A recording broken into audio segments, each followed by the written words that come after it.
Shalom saudaraku yang terkasih, selamat pagi. Sebelum kita mendengarkan renungan firman Tuhan, mari saya mengajak engkau dan saya untuk berdoa. Bersyukur Tuhan untuk kesempatan yang indah, kami akan merenungkan kebenaran firman. Bila kiranya engkau boleh menolong, dalam nama Tuhan Yesus kami berdoa, amin. Kebenaran firman Tuhan diambil dari Mazmur nomor 24 ayat 1 sampai yang ke-6.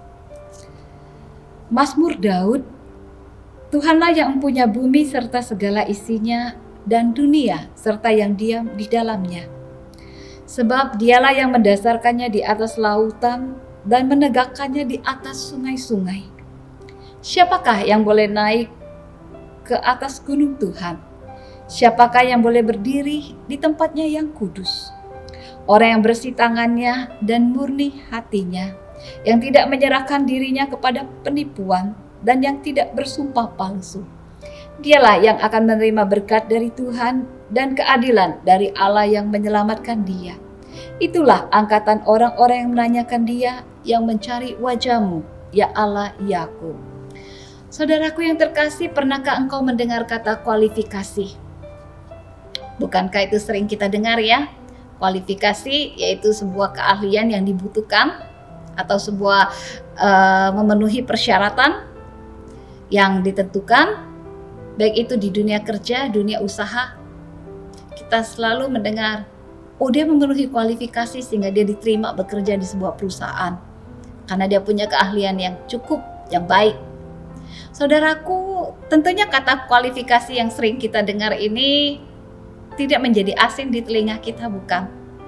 Dan kalau kita melihat di dalam Mazmur nomor 24, ternyata ada kualifikasi juga yang ditentukan oleh Allah. Seperti yang ditulis oleh pemazmur. Kualifikasi apakah itu? Dikatakan di dalam ayat yang ketiga, kualifikasi seseorang yang boleh naik ke atas gunung Tuhan. Kualifikasi seseorang yang boleh berdiri di tempatnya yang kudus. Mengapa demikian? Dikarenakan bahwa di dalam ayat yang pertama dan yang kedua disebutkan bahwa Allah itu adalah Allah yang maha kuasa, Allah pencipta alam semesta ini, Allah yang maha kudus, Allah yang mempunyai segala sesuatu. Karena itu dibutuhkan kualifikasi untuk boleh menghampiri, untuk boleh datang kepada Allah. Kalau kita melihat di dalam Mazmur nomor 15, ada pertanyaan yang serupa ditujukan. Itu di dalam ayat yang pertama, Tuhan, siapa yang boleh menumpang dalam kemah-Mu? Siapa yang boleh berdiam di gunung-Mu yang kudus? Siapa yang boleh datang? Siapa yang boleh berdiam? Siapa yang boleh berdiri di tempat-Mu yang kudus? Itu adalah orang-orang yang memenuhi kualifikasinya Allah. Seperti yang dicatat di dalam ayat yang keempat. Kualifikasi apakah itu untuk menghadap Allah yang maha kuasa, Allah pencipta alam semesta ini, Allah yang besar, Allah yang dahsyat? Dikatakan ada kualifikasi berkenaan dengan sikap, perilaku. Ada juga kualifikasi berkenaan dengan motivasi. Apa itu? Orang yang bersih tangannya. Orang yang bersih tangannya ini menunjukkan kepada bahwa dia memiliki tindakan, perilaku, perbuatan yang tidak bercelah. Perbuatan yang saleh di dalam hidupnya. Dan dikatakan ini adalah outer life, kehidupan yang tampak dari luar. Kehidupan yang dia saksikan kepada orang-orang bahwa dia memiliki Allah yang berkuasa di dalam hidupnya.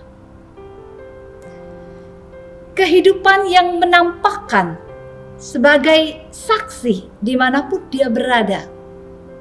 Ini yang dilihat oleh orang banyak sehingga mereka tahu memang benar orang tersebut memiliki hidup yang benar, hidup yang tidak bercelah.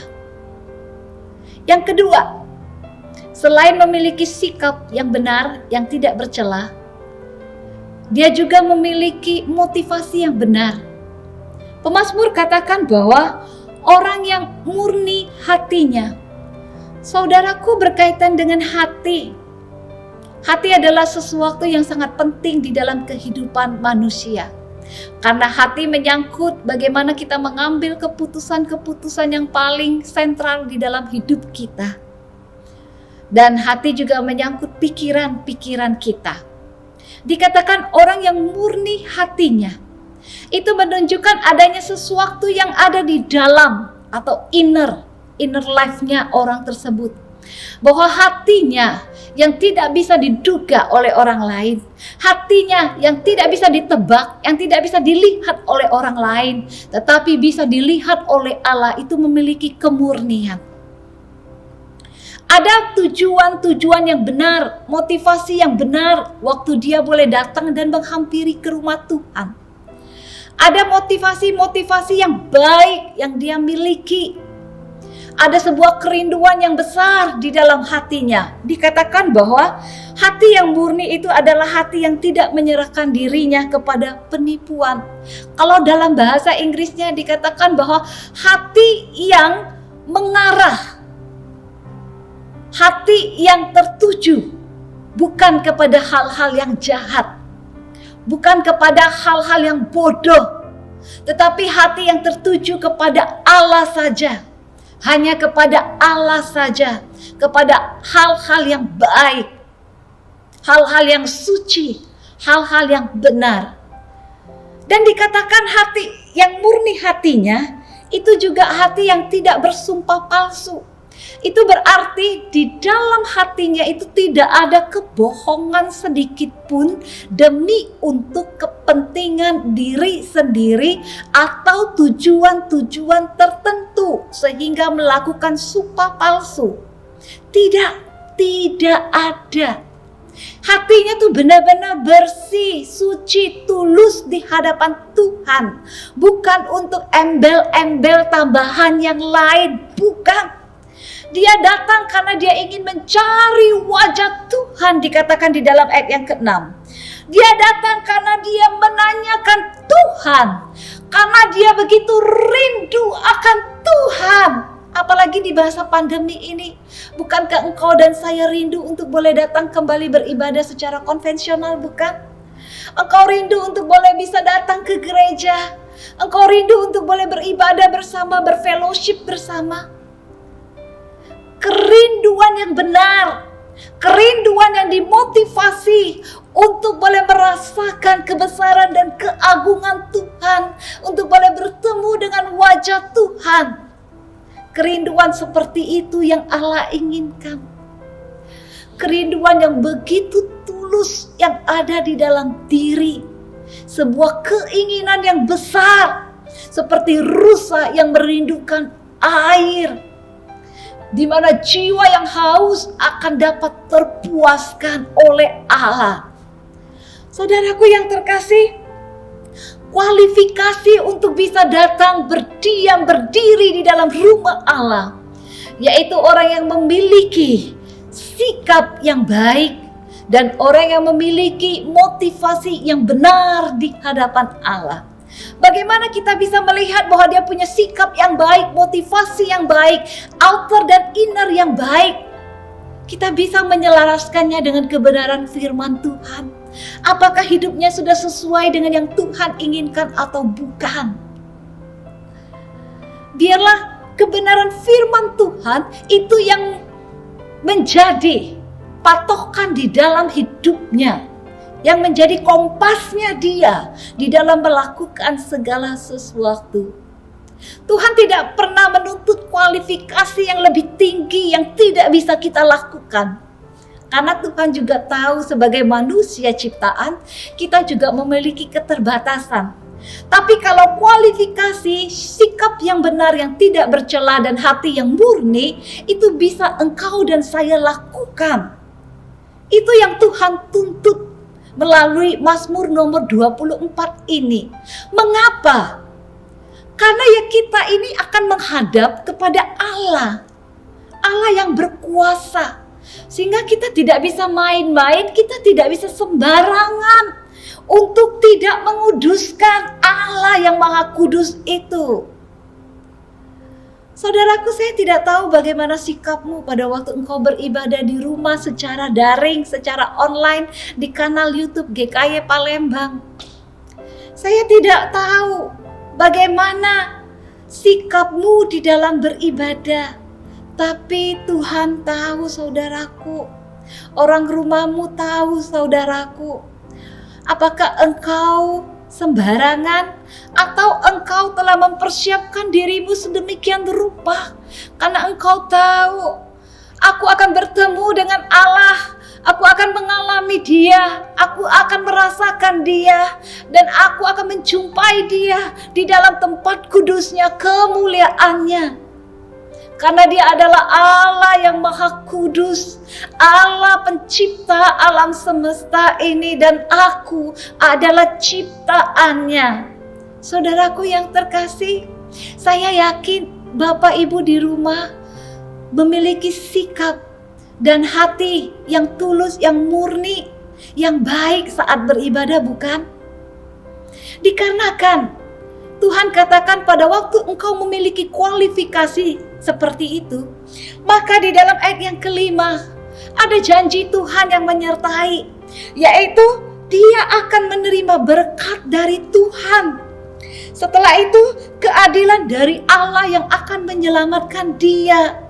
Saudaraku yang terkasih, pada waktu engkau memiliki sikap yang baik yang tidak bercela, pada waktu engkau memiliki ketulusan hati, kemurnian hati, kebenaran hati, kesucian hati, saat engkau mencari dan menghadap Allah, maka engkau akan mendapatkan Allah. Allah akan mencurahkan berkat-Nya atas hidupmu, di mana engkau akan merasakan damai sejahtera dan sukacita yang mengalir di dalam hidupmu. Meskipun di masa pandemi ini engkau dan saya mengalami kekhawatiran, ketakutan, kesulitan, namun engkau dan aku percaya bahwa Allah yang kau miliki adalah Allah yang berkuasa, Allah yang menciptakan alam semesta ini. Engkau datang dengan kerendahan hati. Engkau datang karena engkau ingin mengalami dan mencari wajah-Nya, karena engkau menyadari engkau terbatas, engkau butuh Allah setiap waktu. Maka Allah katakan, aku akan berkenan untuk menemui dan akan memberkati, dan kau akan mengalami aku. Saudaraku yang terkasih, indah bukan? Memiliki sebuah kehidupan ibadah yang indah bukan di hadapan Tuhan? Berarti bukan hanya pada waktu ibadah secara konvensional di gereja engkau dan saya memiliki sikap yang baik yang dilihat oleh orang dan juga oleh Allah, tetapi saat engkau berada di rumah, engkau juga beribadah dengan sikap yang baik, karena engkau tahu mungkin tidak ada orang lain yang melihat aku, tapi Allah melihat aku.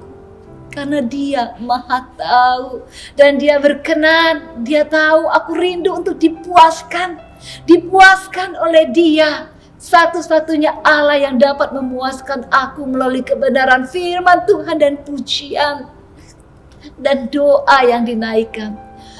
Saudaraku yang terkasih, biarlah melalui kebenaran firman Tuhan ini sekali lagi kita menyadari bahwa kualifikasi yang Allah minta itu dapat engkau dan saya lakukan.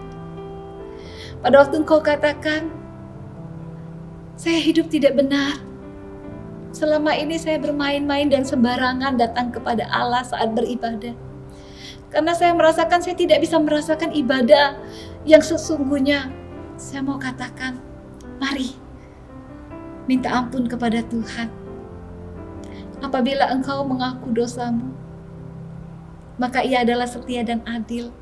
Dia akan mengampuni engkau. Dia akan mendampingi engkau.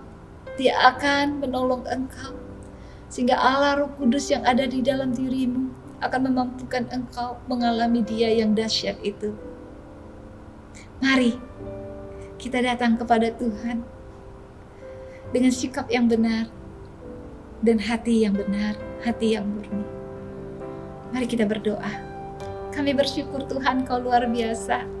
Terima kasih Tuhan. Kami menyerahkan setiap kami.